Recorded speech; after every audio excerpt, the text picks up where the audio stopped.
আমাদের এই জাতির মাথার উপরে ৫৩ বছর কাঁঠাল ভেঙে খাওয়া হয়েছে। জোরালো অক্ষ থাকুক, সেই অক্ষ থাকলে দেশ এবং জাতির বিরুদ্ধে ঘরে এবং বাইরে সকল ষড়যন্ত্র ব্যর্থ হবে ইনশাআল্লাহ। যে জাতি ঐক্যবদ্ধ থাকে সেই জাতিকে কেউ দমন করতে পারে না, আর যে জাতি বিভক্ত হয় তার মাথার উপরে সকলেই কাঁঠাল ভেঙে খাওয়ার চেষ্টা করে। আমাদের এই জাতির মাথার উপরে ৫৩ বছর কাঁঠাল ভেঙে খাওয়া হয়েছে।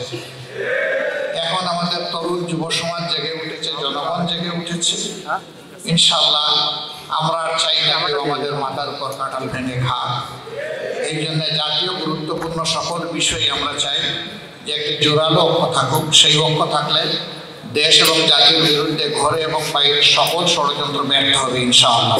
তারা যত অপকর্ম করেছেন, খুন করেছেন, গুম করেছেন, পঙ্গু করেছেন, মানুষের ইজ্জত হরণ করেছেন, সম্পদ লুণ্ঠন করেছেন, দেশের টাকা বিদেশে পাচার করেছেন, এই সবগুলার বিচার চাই।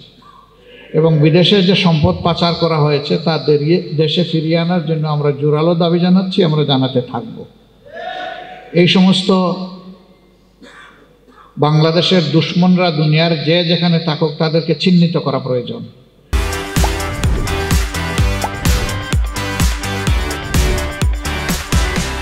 আদালতের মাধ্যমে তাদের ক্লোশ উন্মুক্ত করা দরকার বিশ্ববাসীর কাছে, যাতে এরা যেখানেই থাকে বিশ্বের মানুষ যেন এদেরকে ঘৃণা করে। যদি এদেরকে ঘৃণা করে তাহলে কোনো দুর্বৃত্ত ভবিষ্যতে এই কাজ করার আর দুঃসাহস দেখাবে না। এই জন্য তা খুবই প্রয়োজন।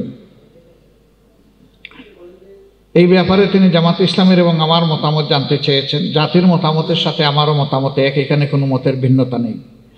বাংলাদেশে কতদিনের মধ্যে নির্বাচন হতে পারে সুনির্দিষ্ট তারিখ বলা কঠিন, তবে আনুমানিক একটা সময়, যেটাকে স্টিপুলেটেড টাইম বলা হয়, এটা প্রধান উপদেষ্টার পক্ষ থেকে বলা হয়েছে এই বছরের মধ্যে অথবা আগামী বছরের প্রথম ভাগে।